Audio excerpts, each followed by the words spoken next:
بطل حدوته النهارده الوحيد في مصر اللي قال لن العب في مصر الا للاسماعيلي، والحمد لله التزم بكده.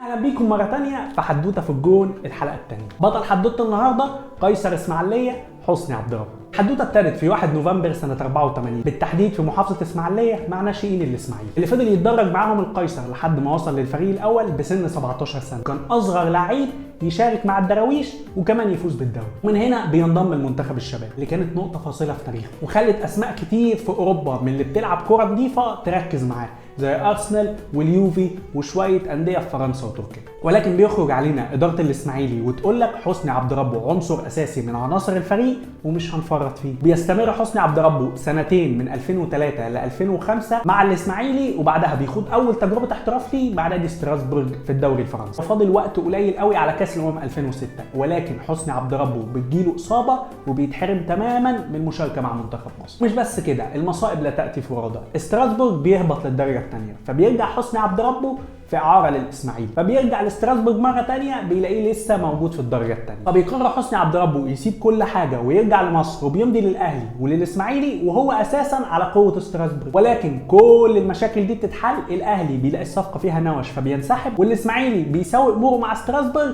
وبيبقى حسني عبد ربه في اسماعيليه. وبعد كل الحوارات والمشاكل دي بينضم القيصر لمنتخب مصر سنة 2008 وبيقدم أداء مميز جدا وبيفوز بالبطولة وبياخد أحسن لعيب وبيبقى قريب إنه يبقى الهداف. بعد البطولة دي مصر كلها قالت حسني عبد ربه مكانه الاحتراف في أوروبا في أكبر الأندية، ولكن القيصر بيفاجئنا كلنا وبينتقل لأهلي دبي في الإمارات وبيفوز معهم في سنة واحدة بالدوري والسوبر. ومن بعدها بيرجع للإسماعيلي وبيخوض تجربتين احتراف، واحدة مع اتحاد جدة السعودي وواحدة مع النصر وبرضه السعودي. بيستمر حسني عبد ربه بعد ما بيخلص كل مشاويره الاحترافية من 2012 ل 2016 في الصيف وبيعتزل مع الاسماعيلي. بيشارك حسني عبد ربه في 243 مباراه، يسجل 68 هدف ويصنع 22 اسيست. اما على المستوى الدولي بيملك القيصر 100 مباراه دوليه قدر يسجل فيهم 16 هدف. ومن بعد الاعتزال بيتجه القيصر للعمل الاعلامي كمحلل في البرامج الرياضيه ويخوض تجربه ثانيه في الجهاز الفني للاسماعيلي، ولكن ما بتنجحش بشكل كبير. وفي النهايه بنتمنى التوفيق للقيصر،